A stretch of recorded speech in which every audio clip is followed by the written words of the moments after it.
Hey y'all, it's time for your market update. We're looking over our Austin stats. Our July numbers just came out, and I want you to be the first to know about them. So, what's going on in Austin, Texas? Not a whole lot, actually. We're not climbing to the top of the charts, and we're not falling into the abyss. We have had about 14 months now of pricing stability. The good news is that prices aren't going down, but they're also really not appreciating. I think we're going to get to this end of this year and see a flat line or a very small depreciation amount. Right now, we're seeing our average sales price. It took a 1%, lower deduction. Median, that's 3% lower.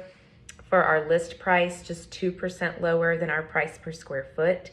So we're really kind of just going right along this line, y'all.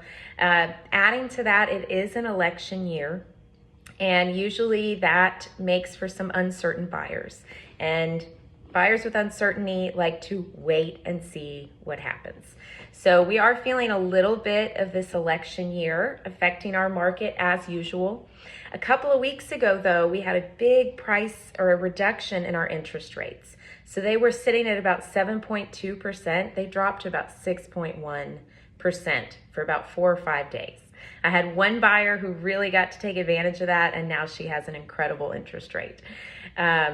But rates the very next week went up to about 6.5, and that's where we're sitting now. Keep in mind that FHA and VA buyers, that rate is lower. When I'm quoting interest rates, they're for the best qualified conventional lending. And so FHA and VA rates are below that 6.5-ish where we're sitting. They're more like 6 right now. What else is going on? Inventory in our market. We had a big inventory pickup the spring and early summer of 2024. Some of those properties have sold. Some of them have decided they couldn't get the price they wanted, and so they've come off the for sale market, and the sellers are either staying put or that home is now listed for lease. And so that's what we do when we can't sell a house for what the seller wants in that year. We lease it. We are very optimistic that coming 2025 Q1 that we're going to see the appreciation begin again. That's when everybody kind of comes out with all the highest hopes. The election will be behind us. A lot of predictions now that interest rates will go down towards the end of this year, and that's going to help fuel our spring market as well. Now, if you're a buyer in this market, that's great. I mean, you definitely hold all of the power right now in a lot of cases, most of the cases.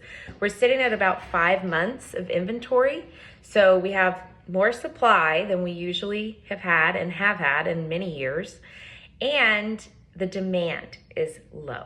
So when you have a lot of supply and low demand, that makes it a buyer's market. And if these interest rates do come down as they're predicted to, that's great. Then you can get that monthly payment lower. But as those rates go down, buyers come out, and they're going to increase the competition on the listed homes. So that's when prices start to go up. And so if you are in the market right now as a buyer looking, I think you're at an incredible time to buy.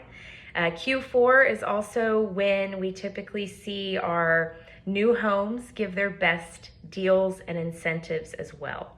So I think going into this fall, we're going to have just motivated sellers on the market. If rates come down, hopefully the demand increases, but I'm not very hopeful that we're going to see a lot of appreciation this year. Now, if you've owned your home prior to 2020, you're going to be very happy with the number that you can still get.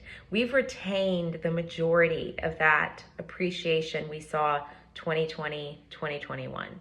So if you've been in your home since before 2020, you're going to love the number you can sell for, I hope. Sellers, we've got high supply, we've got low demand. And so if you're needing to sell, if you want to sell this year, great. There's never a bad time, right? If you can get out what you need to go move on with your life. I think waiting is silly because you don't know how long it's going to take to pull that number. But if you're looking to sell, condition and price are more important than ever. You've got to be competitive enough to pull the showings, and the condition of the home when it's shown is what pulls the offers, okay?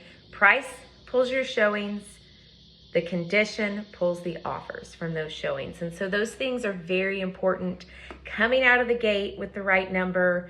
If you finally decide 3 months in on your listing that, okay, now I'm ready for a price reduction, that is not going to have the same effect that it would have if we came out on the market at that price. You've been sitting there, you're old on market, and the first question buyers are going to ask is, why haven't you sold yet? What's wrong with you?